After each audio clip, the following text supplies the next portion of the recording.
ولا تقولوا لمن يقتل في سبيل الله أموات بل أحياء ولكن لا تشعرون صدق الله مولانا العظيم وبلغنا رسوله النبي الأمين المتين المختار الكريم ونحن على ذلك لمن الشاهدين والشاكرين والحمد لله رب العالمين۔ بارگاہ رسالت معاب صلی اللہ تعالی علیہ وسلم میں درود پاک کا ہدیہ پیش کریں۔ اللہم صلی علی سیدنا و مولانا محمد معدن الجود والکرم منبع العلم والحلم والحکم والہ واصحابہ الکرام وابنہ الکریم وبارک وسلم صلاة دائمة سرمدا ابدا۔ یقیناً آج 10 محرم الحرام عاشوراء کا دن ہے، اور آپ کا یہ جمع غفیر مسجد میں اس طرح سے جمع ہونا محبت اہل بیت کی نشانی ظاہر کرتا ہے۔ آج ہر سنی گھرانہ حسین کو سننا پسند کرتا ہے، اور آج کے دن بہت ساری فضیلتیں ہیں عاشوراء کی، اور تاریخی اعتبار سے بہت سارے واقعات بھی ہوئے ہیں عاشوراء کو، لیکن ان واقعات کا تذکرہ زیادہ نہیں کیا جاتا، شہادت امام حسین کا تذکرہ زیادہ کیا جاتا ہے، اس لیے کہ دیگر واقعات بھی عبرت کے لیے ہو سکتے ہیں۔ نوح علیہ السلام کے طوفان کا ذکر، موسیٰ علیہ السلام کا فرعون کی لشکریوں سے نجات کا پانا، یونس علیہ السلام کا مچھلی کے پیٹ سے باہر آنا، یہ سب عاشوراء کے دن ہوا ہے۔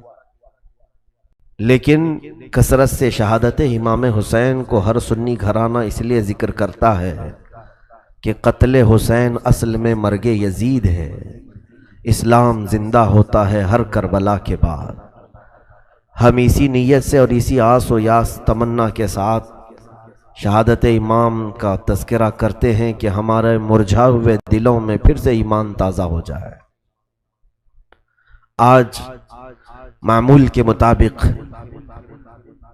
تذکرہ امام حسین امام عالی مقام رضی اللہ تعالی عنہ ہمیں کرنا ہے۔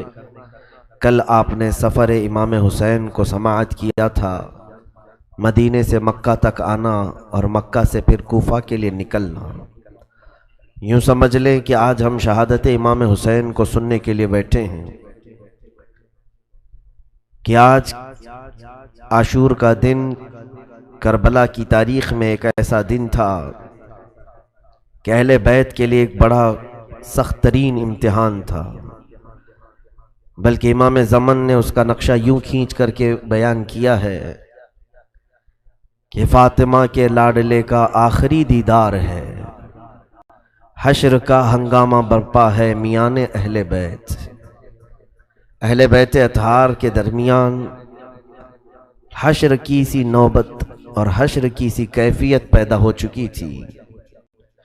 عزیزان گرامی وقار، سیدنا امام علی مقام کا تذکرہ کرنا اور سننا، ہم اس کو سعادت و عبادت تو سمجھتے ہی ہیں، لیکن یہ ایک بڑی ہمت کا کام ہے اور ایک بڑے جگر کا کام ہے کہ ہم اپنے نبی کونین صلی اللہ تعالی علیہ وسلم کے نواسوں کا تذکرہ کرتے ہیں اور پھر اپنے دامن میں جھانک کر دیکھتے ہیں تو خود اپنے آپ پر زیادہ رونا آتا ہے، اس لیے کہ وہ شہادت کے بعد بہت بلند مقامات پر چلے گئے، اتنے بلند مقامات پر وہ فائز ہوئے کہ ان کے نام کے تذکرے کرنے والوں کو اللہ ان کی برکت سے ولایت دے دیا۔ لیکن رونا آج امام حسین پر نہیں، اپنے حال پر آ جائے تو بھی بڑی بات ہے کہ تذکرہ کرنے والوں کی زبان بھی اور ان کا عمل بھی ویسا ہو جائے جیسا امام حسین چاہتے تھے۔ سیدنا امام علی مقام مکہ میں تھے، پورا رمضان المبارک مکہ میں گزارا، شوال اور ذی القعدہ بھی مکہ میں گزارا۔ امام مسلم بن عقیل کو آپ نے کوفہ بھیجا تھا حالات معلوم کرنے کے لیے۔ کوفہ والوں نے ان کا بڑا شاندار استقبال کیا تھا، تو انہوں نے لیٹر لکھ کر بھیج دیا تھا، اے امام یہاں کے حالات بہت اچھے ہیں، سب آپ کے حق میں ہیں، آپ کے صرف انتظار میں ہیں، آپ تشریف لائیں اور ہر کوئی آپ سے بیعت کرنا چاہتا ہے۔ یہ خط پہنچا امام علی مقام کے پاس، لیکن کوفہ میں کیا ہوا اس کے بعد؟ امام مسلم بن عقیل اور ان کے بچوں کو اور ان کے جتنے حمایتی تھے ان کو بڑی سزائیں دے کر کے ابن زیاد نے قتل کیا اور کوفہ میں ان کے سروں کو لٹکا دیا۔ یہ خبر امام حسین تک کسی نے نہیں پہنچایا۔ امام علی مقام مکہ سے اپنے خاندان والوں کو لے کر نکلتے ہیں، چلو کوفہ والوں نے ہمیں بلایا ہے، ہزاروں کی تعداد میں ان کے خط آئے ہیں، ہم ان کے خط کا جواب دینے کے لیے پہنچے اور ان لوگوں نے ایک امام حق کا مطالبہ کیا ہے، ہم ان کے اس مطالبے کو پورا کرتے ہیں۔ جبکہ مکہ میں موجود بہت سارے صحابہ اکرام اور دیگر تابعین نے آپ کا راستہ روکنے کی کوشش کی، بہت کوشش کی کہ آپ نہ جائیں، آپ مکہ میں امن و امان کے ساتھ ہیں، کوفہ والے دغا کر جائیں گے۔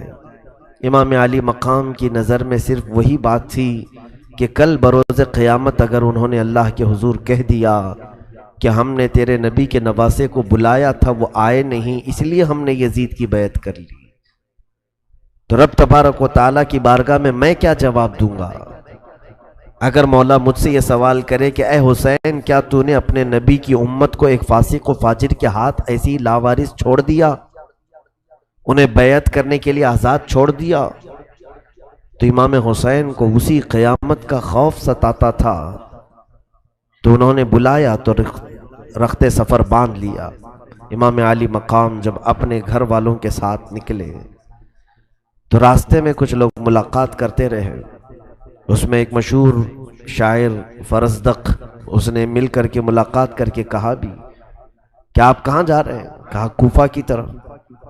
تو اس نے ایک تاریخی جملہ کہا، اے امام حسین ابن علی، کوفہ والوں کے دل آپ کی طرف ہیں لیکن ان کے نیزے اور تلواریں یزید کی طرف سے چلتی ہیں، آپ ان کی بات پر یقین نہ کریں۔ امام علی مقام نے کہا، اے فرزدق، اللہ نے جو مقدر رکھا ہے وہ ہو کر رہے گا۔ بہرحال آپ کا سفر آگے بڑھتا گیا، کارواں یہ منزلیں طے کرتا گیا۔ بیچ میں آپ کی سگی بہن زینب رضی اللہ تعالیٰ عنہ کے دو شہزادے عون و محمد چھوٹی عمر میں تھے، وہ اپنے والد کا خط لے کر کے آئے، حضرت عبداللہ بن جعفر کا خط۔ امام علی مقام کو انہوں نے خط لکھا تھا، وہ بہنوی تھے، امام حسین کے سگے بہنوی تھے، عبداللہ بن جعفر، حضرت سیدہ زینب کے شوہر، وہ قافلے میں نہیں تھے۔ انہوں نے خط لکھا کہ میں آپ کو روکتا ہوں، اللہ کے لیے آپ واپس آ جائیں، کوفہ والوں کی نیتیں اچھی نہیں ہیں، اگر ان کے پاس تھوڑی اور سختی کسی نے کر دی تو وہ آپ کے خلاف کھڑے ہو جائیں گے، اللہ نہ کرے آپ کے ساتھ اگر کچھ ہو گیا تو پوری دنیا میں اندھیرا چھا جائے گا۔ امام علی مقام کا خط لکھا، امام حسین ابن علی رضی اللہ تعالیٰ عنہ نے اس خط کو رکھا اور اپنے ارادے پر آگے چلتے رہے۔ عون و محمد سے کہا کہ جاؤ اپنے ابا سے ہمارا سلام کہنا اور کہنا عافیت کی دعا کریں، ہم رسول کریم صلی اللہ علیہ وسلم کی امت کی خیر کے لیے نکلے۔ عون و محمد جاتے کہاں؟ انہوں نے کہا مامو جان، ابا نے خط تو لکھا آپ تک پہنچانے کے لیے، لیکن تحفے میں ہم دونوں کو آپ کے حوالے بھی کیا، آپ ہمیں قبول کر لیں۔ وہ دو ننھے سے شہزادے تھے، ان کی عمروں کے متعلق یہ فرمایا گیا کہ وہ 15 سال سے کم کی عمر کے تھے۔ دونوں شریک قافلہ ہوئے، یہ قافلہ چلتا رہا، کوفہ کی طرف جا رہا تھا۔ کوفہ کی ابھی بھی خبر امام علی مقام کو نہیں پہنچی تھی کہ کوفہ والوں نے کیا کیا ہے۔ اسی اثنا میں بیچ میں ایک مقام آتا ہے، وہاں پر حر بن یزید تمیمی ریاحی، یہ ابن زیاد کا معتمد تھا، یزید کی طرف سے اس نے 1000 کا لشکر لے کر امام کا راستہ روکنے کی کوشش کیا۔ ہوا ایسے کہ بیچ راستے میں امام علی مقام نے پڑاؤ کیا ہے، خیمہ ڈالا ہے، تو کوئی گھوڑ سوار دوڑتے ہوئے آ رہے تھے، لیکن ان کے چہرے لٹکے ہوئے تھے، بدن جھول رہے تھے۔ امام حسین نے دیکھا کہ اتنا بڑا لشکر آ رہا ہے، تو لشکر کو دیکھا امام حسین نے، اپنے لوگوں سے کہا کہ اس لشکر کو روکو، کیا بات ہے پوچھ لو۔ کوئی گئے اور جا کر کے پوچھا کہ کیا بات ہے، کہا بہت دور سے چلے آ رہے ہیں، پیاس اور بھوک نے ہمیں ادھمرا کر دیا ہے۔ یہ خبر امام حسین کو ملی تو امام علی مقام نے اپنے خیموں میں جتنا پانی تھا سب لے کر کے حاضر آئے۔ حر بن یزید کو آ کر پانی پلایا، اس نے آنکھیں کھولی اور اس کے بعد ان لشکریوں کو پانی پلایا۔ امام حسین نے پوچھا کہ کیا مقصد، کس لیے آئے ہو؟ وہ جانتے نہیں تھے امام علی مقام کو۔ کہا سنا ہے ہم نے یزید کے خلاف حسین ابن علی بغاوت کر کے نکلے ہیں، اور ہمیں حکم دیا گیا ہے کہ ان کو راستے ہی سے گرفتار کر کے لے آئے۔ تو اس میں حر بن یزید نے پوچھا کہ کون ہے تم میں حسین؟ بڑا بھاری مشکیزہ اٹھا کر کے وہ لشکریوں کو پانی پلا رہے تھے۔ کسی نے کہا یہی حسین ابن علی ہیں جس نے تجھے پانی پلایا۔ وہ پانی پلا رہے تھے کس لشکر کو؟ اس یزید کے لشکر کو جو گرفتار کرنے کے لیے آیا ہے۔ یہ ہے شان اہل بیت، چاہے پہچان کا ہو کہ بنا پہچان والا ہو، اسے پہلے پانی پلایا جائے۔ اسی لیے تو آج محرم میں ہم ہر جگہ سبیلیں لگاتے ہیں، کثرت سے پانی پلاتے ہیں۔ ہر کسی مذہب سے تعلق رکھنے والا پانی پی کر کے جائے، کم از کم ہمارے ہاتھوں سے شربت پی کر کے جائے۔ یہ سبیلیں اور شربت جو ہم لگاتے ہیں اسی محبت میں۔ بعض لوگ کہتے ہیں امام حسین تو پیاسے چلے گئے اور تم پانی پیتے ہو۔